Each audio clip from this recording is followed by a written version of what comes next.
बिस्मिल्लाहिर्रहमानिर्रहीम। सामीन और नाजरीन को अस्सलाम वालेकुम। जिस तरह आप जानते हैं कि लिया की कौमी हल्का एन 187 में ज़िमनी इलेक्शन की तैयारी है अपने रूज पर जारी हैं। मुख्तलिफ जो मराहल हैं मुकम्मल हो चुके हैं, स्क्रूटनी कमल भी मुकम्मल हो चुका है और इस वजह से उम्मीदवारान जो हैं अपनी तैयारियों के अंदर इलेक्शन कैंपेन के अंदर मसरूफ़ दिखाई देते हैं। पाकिस्तान तहरीक इंसाफ के साबिक MNA हैं, मौजूदा उम्मीदवार कौमी असम्बली हैं सरदार अब्दुल मजीद खान नियाज़ी साहब, वो हमारे साथ मौजूद हैं। उनसे बात करेंगे और जानेंगे कि ज़िमनी इलेक्शन के हवाले से उनकी क्या तैयारियाँ हैं और वो इस इलेक्शन के दौरान अपना किसको मद्देमुकाबिल देख रहे हैं। ये भी सुनने में आ रहा था कि हालिया खबरों के मुताबिक पाकिस्तान मुस्लिम नून और पाकिस्तान पीपल्स पार्टी जो है वो बाइकाट करने जा रही है। इस वजह से तहरीक इंसाफ की जानब से फिर क्या फैसला होगा, तहरीक इंसाफ के उम्मीदवार जो क्या करेंगे, उनकी हिकमत अमली क्या होगी। मजीद खान नियाज़ी साहब से बात करें। खान साहब, आप बहुत शुक्रिया, आपने टाइम दिया। कैसा देख रहे हैं सर ज़िमनी इलेक्शन? बिस्मिल्लाहिर्रहमानिर्रहीम। बहुत बहुत शुक्रिया जी। ज़िमनी इलेक्शन जी बिल्कुल होने जा रहा है। नॉमिनेशन पेपर फाइल किए थे, आज स्क्रूटनिंग हो गई और माशाल्लाह एक्सेप्ट हो गए और बिल्कुल इलेक्शन होगा। लेकिन जो आपने सवाल पूछा मेरे से, नून लीग और पीपल्स पार्टी ये बाइकाट करना, ये बाइकाट सिर्फ पार्टी बेस पे कर रहे हैं क्योंकि जो पीपल्स पार्टी का झंडा है या मुस्लिम लीग नून का, यानी उनके इंतखाबी निशान शेर और तीर, इन पे उनको वोट पड़ने नहीं लगा क्योंकि उन्होंने जो मुल्क हशर कर दिया और आम आदमी का जो हशर हो चुका है, तो इसलिए ये स्केप कर रहे हैं एज ए पार्टी लेवल से। अदरवाइज ये इलेक्शन भी कंटेस्ट करेंगे आज़ाद सूरत हाल में, ताकि पार्टी को बीच में डैमेज ना करें, अपने धड़ों को बिखरने ना दें। ये इलेक्शन कंटेस्ट करेंगे, ठीक है। तो ये नूरा कुश्ती हो रही है, अभी हम ये बाइकाट कर रहे हैं, एक कह रहा है ये हो रहा है वो हो रहा है। हमारे खान का क्या जो नैरेटिव है वो ये है कि हम इलेक्शन कंटेस्ट किया था, रजीम चेंज के बाद हमने इस्तीफे दिए, उसके बाद हमने अवाम में एक बात फैलानी थी, लोगों को समझाना था कि ये रजीम चेंज होती क्या है, मुल्क के खिलाफ साजिश। तो उस साजिश साइफर के बाद ये मुल्क में ये सेटअप आया। हम इलेक्शन कंटेस्ट करने जा रहे हैं, इलेक्शन भी कंटेस्ट करेंगे। जो लोग कह रहे हैं असेंबलियों में नहीं जाएंगे, हम असेंबली में जाएंगे, अपना अपोजिशन लीडर भी बनाएंगे और जो भी मामला इंशाल्लाह जनरल इलेक्शन के लिए तय होंगे, जैसे इलेक्शन कमिश्नर का तकर्रुर और बाकी मामला जैसे भी होते हैं, तो उसके लिए हम जाएंगे। अपोजिशन लीडर भी हमारा होगा इंशाल्लाह। और इंशाल्लाह जो जनरल इलेक्शन होगा उसमें आप देखेंगे कि ये हमारा वर्क हो रहा है जनरल इलेक्शन का, और अवाम को पता है। जो अवाम पे इन्होंने महंगाई का बम फोड़ा है वो अब किसी को बताने की जरूरत नहीं पड़ी। अगर इनको और 6 महीने मिल गए तो मेरे ख्याल यहाँ जीना माहौल हो जाएगा। अभी देखें, आप लोगों में जाते हैं, लोगों से पूछे उनके बच्चे कैसे बिलक रहे हैं भूख से, स्कूलों की फीसेस का क्या मसला है, जो गाड़ियां बच्चों को स्कूल उठा के लेके जाती हैं उनके फ्यूल का जो मसला है, जो वो रेट्स बढ़े हैं, किराए बढ़े हैं। हर बंदा, ईच एंड एवरी वन, ऊपर वाले तबके से लेके नीचे वाले तबके, सारा का सारा स्ट्रक्चर हिला के रख दिया इन लोगों ने। इनके पास कोई प्रोग्राम नहीं है, कोई इनके पास एक्सपर्ट टीम नहीं है, सारे जाहिल के जाहिल लोग इकट्ठे हो गए और इस मुल्क को तबाह करने में लगे हुए हैं। हाँ सर, 2018 का इलेक्शन मुश्किल था या 2023 का इलेक्शन मुश्किल है? देखिए जी, इलेक्शन मुश्किल ही होते हैं क्योंकि आपने ये दुनिया में दो काम मैं कहता हूँ बहुत मुश्किल है। एक, किसी को आप उधार पैसे देंगे उनकी वापसी, और एक वोट लेना। ये दो बहुत नामुमकिन के करीब करीब काम होते हैं। इलेक्शन को कभी आसान नहीं लेना चाहिए। इलेक्शन होता है, उसमें धड़ेबाजी होती है, एक पार्टी का वोट होता है, एक लोगों के खानदानी वोट होते हैं, कुछ लोगों की सोच का वोट होता है, कुछ आपके किरदार का वोट होता है। आपने जितना टाइम स्पेंड किया होता है इक़्तिदार में या पॉलिटिक्स के अंदर, उसको लोग देते हैं। 3 4 5 6 एलिमेंट्स इकट्ठे होते हैं, फिर आपकी पॉलिटिक्स शुरू होती है। तो उसको खाली एक ही चीज पे आप इलेक्शन कंटेस्ट करें और कहें जी बड़ा आसान इलेक्शन है जी, लोग इमरान खान कर रहे हैं और हम इसी खुशफहमी में रह जाएं कि यार इलेक्शन तो हम जीत रहे हैं। नहीं, हम ऐसे इलेक्शन लड़ेंगे जैसे 2013 का मैंने इलेक्शन कंटेस्ट किया था, फ्रॉम नोवेयर हम आए थे अल्लाह की मदद से। फिर 2018 में लोग कहते हैं वो तो एक हल्का था, 2 और आ गया, मजीद खान की वाकफियत नहीं है। हमने वो इलेक्शन कंटेस्ट किया, वो आपके सामने है। ये जो 18 का इलेक्शन था, फिर उसके बाद अब जो ज़िमनी इलेक्शन हो रहा है, हम इसको जनरल इलेक्शन समझ के अपने जो हमारा MPS का इलेक्शन आ रहा है या फिर जनरल इलेक्शन आ रहा है, उसकी रिहर्सल पे जैसे उसको हम फेस कर रहे हो वैसे आप इलेक्शन लड़ेंगे। उसमें कोई कमी पेशी नहीं होगी, ना उसमें जो एक्सपेंडिचर्स होते हैं ना उसमें कमी होगी, ना हमारे वर्क में कमी होगी, ना ही हमें ये खुशफहमी है कि हम जी घर बैठे बैठे इमरान खान साहब के खाली नैरेटिव को लेके बैठे रहे और इलेक्शन जीत जाए या महंगाई का बहाना बनाए। अपने हमारी कुछ सर्विसेज भी हैं, वो भी लोगों को पता है हमने क्या सर्विस दी है। बाकी लोग MNA बनते थे 4 5 साल, नजर को नहीं आता था, उनके जेब कतरे जो थे आगे लोग वो फिरते थे। हमने वो सारा कल्चर खत्म किया, सिस्टम को जरा सीधा किया, और फिर उसके बाद आपने देखा कि इस अवाम को, अब लिया में बैठे हैं हम लोग, करोड़ की बात करते हैं, लिया के लोगों से पूछें कि आप जब देखते हैं बाहर से करोड़ को देखते हैं और हल्के को देखते हैं, तो आपको वाज़ेह फर्क नजर आता है। कोई ऐसा बंदा है डिस्ट्रिक्ट लिया में जो ना कमीशन लेता है एज MNA, ना कोई नौकरी बेचता है, ना किसी के झूठा पर्चा कराता है, ना जमीनों पे कब्जा करता है। ये चीज हम ला के देंगे लोगों को। खाली एक नैरेटिव इमरान खान का, इमरान खान साहब ने तो बहुत बड़ी कुर्बानी दी, वो तो कुछ दे ही नहीं सकता इस पाकिस्तान के लिए कायदे आजम के बाद। और उस वक्त पाकिस्तान की जो मुस्लिम लीग थी, उसके जो मुसलमानों ने जो पाकिस्तान बनाने की जो काविश की थी, उसके बाद अगर किसी लीडर ने सेक्रीफाइस की और जंग लड़ी है करप्शन के खिलाफ मुल्क की बका के लिए, वो इमरान खान ने, वो तो कोई कर नहीं सकता। लेकिन आप ग्राउंड रियलिटीज को देखें, यहाँ पे लोकल पॉलिटिशियंस में किसने क्या किया, और आपको ये मेरा दौर और बाकी दौर को पिछला 41 साल दौर देख लें और मेरा ये 3.5 साल दौर देख लें, आपको वाज़े फर्क नजर आएगा। 41 साल में ये लोग क्या करते रहे, बारियां लेते रहे, और हमने 3.5 साल में क्या कर दिखाया। खान साहब, 18 के इलेक्शन में और इसमें ज़िमनी इलेक्शन में एक डिफरेंस नज़र आ रहा है कि अगर बात करें 280 PP 280 की, वहाँ पर इस बार आपके 2 उम्मीदवार आपके साथ दे रहे हैं। अतर मकबूल साहब हैं, शोबे इनाम चौधरी साहब आपके साथ हैं। फिर आप चले जाए उधर चौबारे की तरफ, वहाँ पर कैसर मुदस्सी साहब हैं, साथ साथ कैप्टन साहब हैं और जनरल कर्नल साहब हैं, फिर उसके साथ दीगर उम्मीदवार भी साथ हैं, जहाँ पर सरदार शहाबुद्दीन खान सीयर भी अपने साथ हैं। तो इस बार तो बहुत ज़्यादा सपोर्ट है, फिर PTI, फिर नून लीग, इनका जो ग्राफ है वो कमज़ोर हो चुका है, फिर तो आपका इलेक्शन आसान नज़र आता है इस बार। देखिए जी, इलेक्शन मैंने आपको पहले बताया कि इलेक्शन आसान हो या कमज़ोर हो, इलेक्शन होता है। इलेक्शन को इलेक्शन करके ही लड़ना पड़ता है।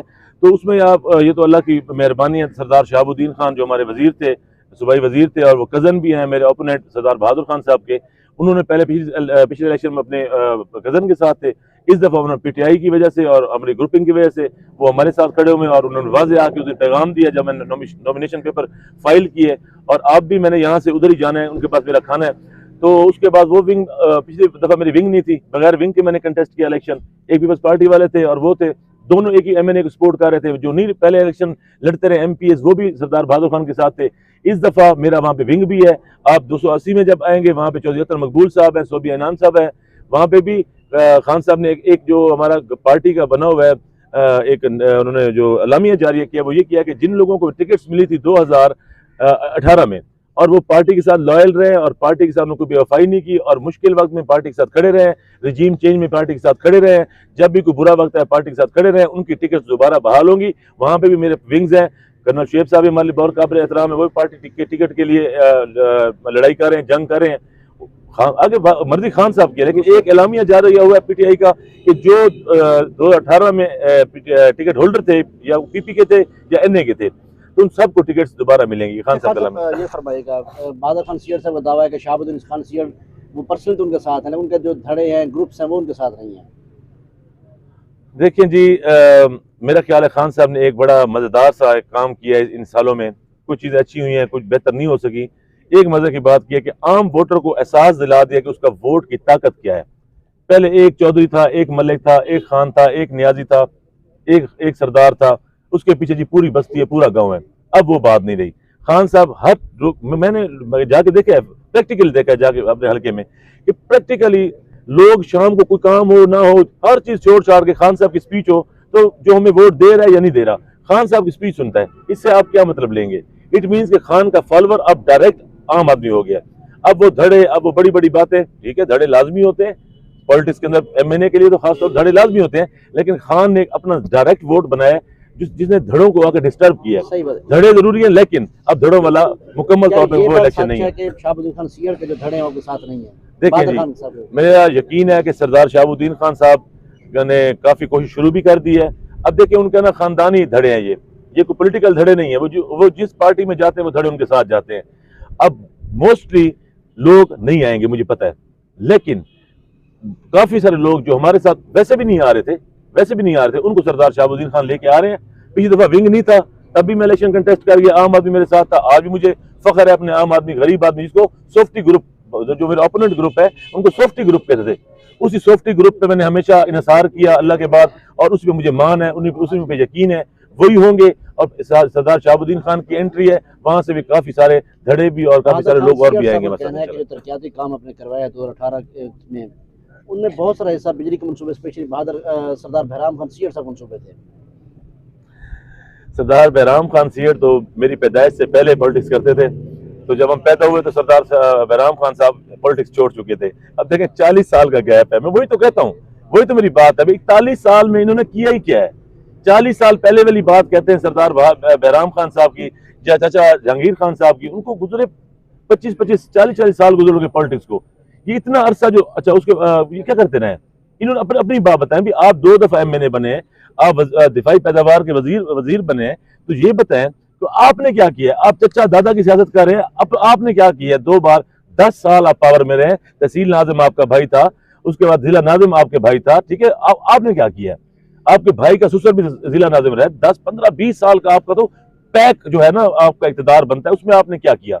मैं बताता हूं कि मैंने क्या किया कि बिजली के मंसूबे वहां दिए गए कि जो नई आबादियां थी, पुरानी आबादियां भी हमने की हैं, लेकिन नई आबादियां जब 40 साल पहले सरदार बहराम खान ने, मेरे वो चचा भी हैं, मेरे बुजुर्ग भी, अल्लाह उनकी बख्शिश फरमाए, मेरे चचा है, तो उन्होंने अगर मंजूर कराई थी और चाचा जहांगीर खान ने मंजूर कराई थी, उस वक्त तो वहां घर ही मौजूद नहीं थे, तो कहां की बिजली मंजूर कराते रहे। ये तो झूठ है ना, सब सफेद झूठ है, रिटर्न ऑन दी वॉल, सामने नजर आ रहे, झूठ बोल रहे हैं।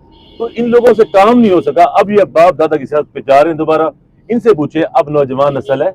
अब खान साहब ने जो कहा था 2012 में कि अभी 2013 को ना बड़ी बात ना समझो, 2018 में गुजारा होगा, 2023 में जो इलेक्शन होगा और जब 18 वाला के बाद वाला इलेक्शन होगा, उसमें मेरा जो असल मेरा टाइगर है वो पावर में आ चुका होगा, उसके बाद आईडी कार्ड होगा, वो वोट देने के काबिल हो चुका होगा। अब खान की फौज तैयार हुई है। अब वो पूछते हैं कि हमें 40 साल पहले तो हमारे बाप की शादी भी नहीं हुई थी, आप उस वक्त की बातें करते हैं। हमारे बाबा की शादी हुई 40 साल के अंदर राउंड अबाउट। आज की बात बताएं कि पिछले 5 साल जो 4.5 साल, मैं वो शख्स हूं जो दावे से कहता हूं, मीडिया पे कहता हूं, जलसों में कहता हूं, आए करप्शन का 1 रुपया साबित करे, आए कोई इस पे झूठा पर्चा कराए, आए कोई मेरे गिरबान पकड़े, जलसों में खुले मजमू में मीडिया पे कहता हूं, आए किसी की जमीन पे कब्जा किया हो, किसी पे नाजायज कोई ज्यादती की हो, कोई बंदा तो सामने आए। लेकिन ये लोग ये बातें नहीं कर सकते, क्यों।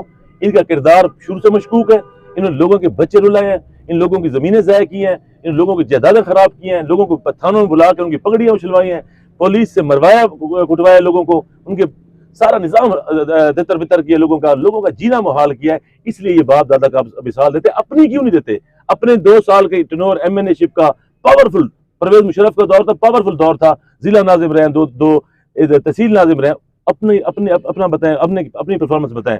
बाप दादा भी जा रहे हैं। अब देखिए हमारा और वो सरदार बहादुर बहराम खान शेर साहब का नाम क्यों ले रहे हैं, क्योंकि मेरा और शहाबुद्दीन खान का अलायंस है, तो मैं चाचा बहराम खान के खिलाफ बात करूं और हमारे अलायंस में दरारें पड़े, इसलिए चाचा बहराम खान की बात करें।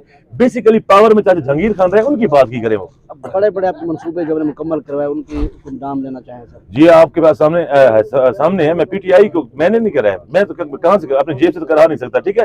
पीटीआई की बात करूंगा। पीटीआई के दौर में बताएं जो स्ट्रक्चर था कच्चे में 2010 में सैलाब में बह गया था, ये पीटीआई की हुकूमत थी। सरदार शहाबुद्दीन खान को देख लें, मेरा वहां काम देख लें, टोटल रोड स्ट्रक्चर हमने नया बनवाया, टोटल रह गए हैं। मैं नहीं कहता 100% हो गया, 100% हो गया, लेकिन आप देखें कि मैक्सिमम मेजॉरिटी से हमने वो मामला सीधे किए हैं। आप देखें 1985 के बाद लिया करोड़ रोड, कितना बड़े मसाइल थे, रोज पोस्टर आपकी तरफ से लग रही होती, लिया करोड़ रोड 10-15 लाख की आबादी है तहसील करोड़ की, वहां से फतेहपुर को साथ मिला लें, सब पर पूरा बाउंड्री मिला लें जो हमारी आती है लिया की बकर के साथ, वो सारे लोग ये डिस्ट्रिक्ट हेडक्वार्टर में आने तक इस रोड के लिए लोग तरस गए थे। पता नहीं कितने बच्चों, जवान बच्चे यहाँ फौत हुए हैं, कितने एक्सीडेंट्स हुए हैं, कई घर उजड़े हैं, इनको नहीं ख्याल है। 1985 के बाद 2013 तक ये इक्तदार में रहे, इनसे पूछे आपसे लिया करोड़ रोड क्यों नहीं बना, करोड़ बखर रोड आपसे क्यों नहीं बना, वो आपके सामने बना। कॉलेजेस हम बनवा रहे हैं, राजन शाह में कॉलेज बना है, नवाकोट में कॉलेज जेर तामीर है, हायर सेकेंडरी स्कूल बनाए हैं, सारे स्कूल अपग्रेड कराए हैं। उसके बाद जॉब्स आई हैं, जॉब्स में बिल्कुल शफाफियत रखी है, किसी को वोट ज्यादा होने या जिम्मेदार बड़ा होना या बड़े सियासी असूल के लेवल पे नौकरी नहीं दी जैद भाई आप जाके ये जिसको दे दें, ऐसे नहीं। खुद स्क्रूटनी की है, जहां पे देखा है कि हकदार है जिनका रोटी रोजी तंग है, थोड़ी थोड़ी सीटें थी, 9 लाख आबादी में मैंने 27 सीटें तकसीम की हैं। आप एक एक बंदे का नाम ले लेता हूँ, एक एक बंदे का इंटरव्यू कर लें, अगर मैंने वाकई हक पे दी है नौकरियां। अच्छा लोग कहते हैं पैसे, अगर वो बंदों को आप जाके मिले, उनके पास सुबह से हो और शाम का खाने को कुछ ना हो, वो 5 लाख 6 लाख 7 लाख कहां से दे सकते हैं, ठीक है ना। और शफाफियत से काम किया, जो भी किया, देखिए सारी चीजें। अच्छा मैं आपको बिजली का बताऊं, बिजली में 205 स्कीमें मैंने कराई हैं, 205 स्कीमें हो चुकी हैं जिनकी बिजली चल चुकी है। अब किसी का ट्रांसफार्मर रह गया था, तो अब जो नून लीग की हुकूमत है उनको चाहिए था कि ट्रांसफार्मर लगाए, अपना बोर्ड लगा लो। 26 बस्ती मुझे मिली थी, ऑन रिकॉर्ड कह रहा हूँ, रिकॉर्ड हो रहा है कि 26 बस्तियां मुझे मिली थी, चाचा साहबजादा फैजुल हसन साहब की मंजूर हुई। जब मैंने वहां पे, उन्होंने मुझे कहा इसको रोक देते, मैंने कहा रोकना नहीं है। जब मैंने उनको बिजली दी है तो उन लोगों को बताया है कि आप मैं इफ्तिताह करने नहीं आ रहा, आप सरदार साहब का बोर्ड लगाएं। उन्होंने आपकी बिजली मंजूर की थी। हाँ, उन्होंने बाद में हमें बुला के इज्जत बख्शी, उनकी मेहरबानी। उनको बताया गया ये 26 बस्तियां जो मंजूर हुई पड़ी थी पिछली हुकूमत की, ये सरदार साहब की हम लगवा रहे हैं, हम उसमें रुकावट नहीं बन रहे।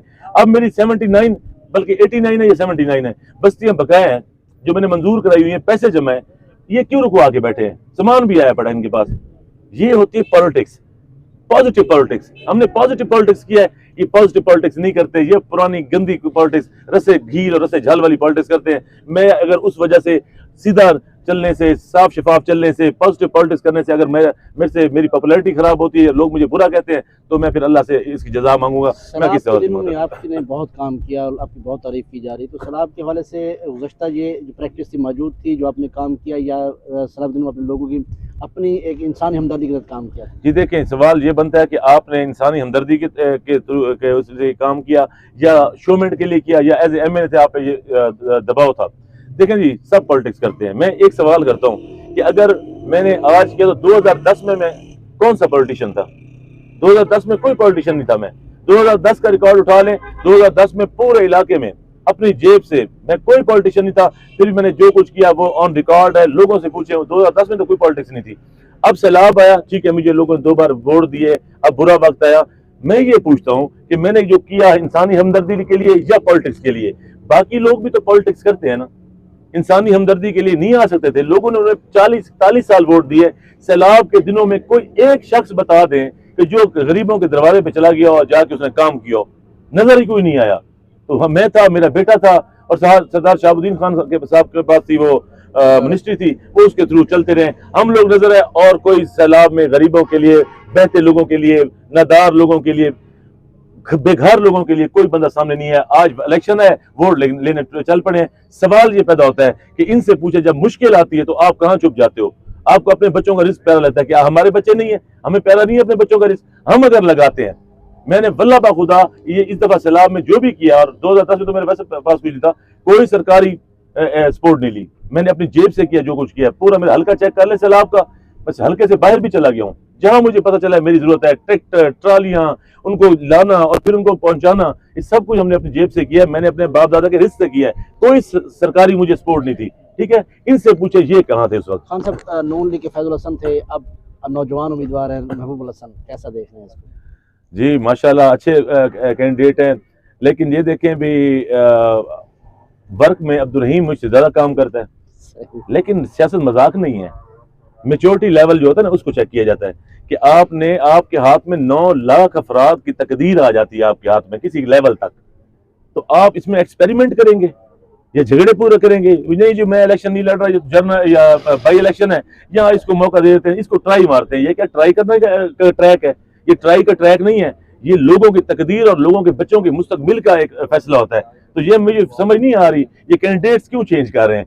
ये खुद मैदान में जो पहलवान असल वो क्यों नहीं आ रहे? उन्हें आना चाहिए, अपना देखना चाहिए कि उन्हें जो पिछले 5 साल में न मेरे से पर्चों का डर था, न कोई इंतकामी सियासत का डर था, किसी बात का मुझसे डर नहीं था। ये छुपे कहाँ रहे हैं? ये रहे कहाँ हैं? अब फिर फसली बटेरे आ गए हैं और फिर आज नई शक्लें दिखा रहे हैं कि हमारे पुराने एलिगेशन लोग पूछेंगे, फ्रेश लोग लेके आओ, चाहे वो नालायक हैं या लायक हैं, वो बात का मैटर है, लेकिन उन पे कोई बकाया ना हो। अल्हम्दुलिल्लाह, ये फ्रेश ले आए या पुराने ले आए, इंशाल्लाह मैं फेस करने के लिए तैयार हूँ। मेरा माजी बेदाग है और इंशाल्लाह मुस्तकबिल भी बेदाग रहेगा इंशाल्लाह। आखिरी सवाल है सर के 3 उम्मीदवार बड़े उम्मीदवार हैं, आप मजीद खान साहब हैं, बहादुर खान साहब हैं, महबूब हसन, किससे सब मुकाबला देखते हैं? जी मैं तो ये सोचता हूँ कि मेरा मुकाबला मुल्क के खैर खाओ और मुल्क को तबाह करने वालों के दरमियान देख रहा हूँ। हम वो लोग हैं जो मुल्क को बेहतर देखना चाहते हैं, हम वो लोग हैं जो अपने बाप दादा की जायदादें लगा के गरीब का हालात बेहतर करने वाले लोग हैं। हमारा और उन लोगों का जिन्होंने इन धरती को लूटा, उनका मुकाबला है। वो कौन है? वो आप खुद फैसला कर ले, अवाम फैसला कर लेगी। बहुत शुक्रिया, आप मजीद खान जायज़ हमारे साथ मौजूद रहे और उनसे तफसीली और खुलकर बातें की गई कि NA-187 के ज़मीनी इलेक्शन में क्या होने जा रहा है, उनकी सियासी हिकमत अमली क्या, और इसके साथ साथ उन्होंने अपने जो 2018 का टेन्योर गुजारा वो कैसे गुजारा। तो उम्मीद है आपको बात हमारी इनकी गुफ्तगू जो है वो पसंद आई होगी। हम अगले प्रोग्राम में मज़ीद से बात करेंगे, तब तक इजाज़त दीजिए।